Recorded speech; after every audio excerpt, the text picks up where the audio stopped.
Bismillahirrahmanirrahim. Assalamu alaikum. Good morning, student. I hope you all are fine. Welcome in your Oxford Progressive English Class 3. Open book page number 41.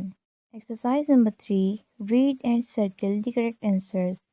Example: a candle is made of wax or flame. Student, in sentence में हमें दो option दिए गए हैं. इसमें से जो correct होगा उसको हम सर्कल का निशान लगाएंगे.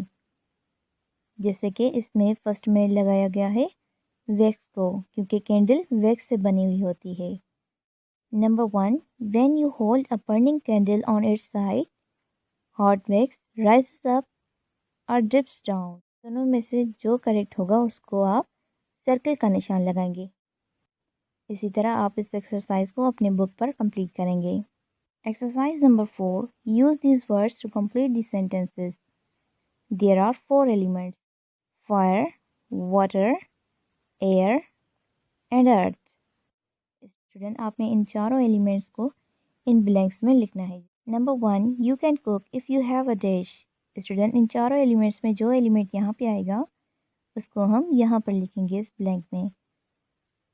आप तब पका सकते हैं जब आपके पास इन चारों एलिमेंट में क्या हो. Yes, fire. जब हमारे पास आग होगी तभी हम खाना पका सकते हैं. इसी तरह बाकी एलिमेंट्स को भी आप इनके करेक्ट बॉक्स में लिखेंगे. Read the report of the experiment.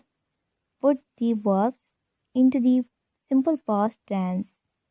Student, यहाँ पर हमें सिंपल पास्ट टेंस का इस्तेमाल करना है. First we light a candle. Student, light का सेकेंड फॉर्म क्या होगा? लेट. तो यहाँ पर लिखा हुआ है lit. We melt the end of the candle over a bowl. Student, यहाँ पर मेल्ट का सेकेंड फॉर्म क्या होगा वो आप यहाँ पर लिखेंगे. वर्ब का सेकेंड फॉर्म यूज़ करेंगे. This you have to complete exercise number 3, 4 and 5 on your book page number 41. Good luck. Allah Hafiz.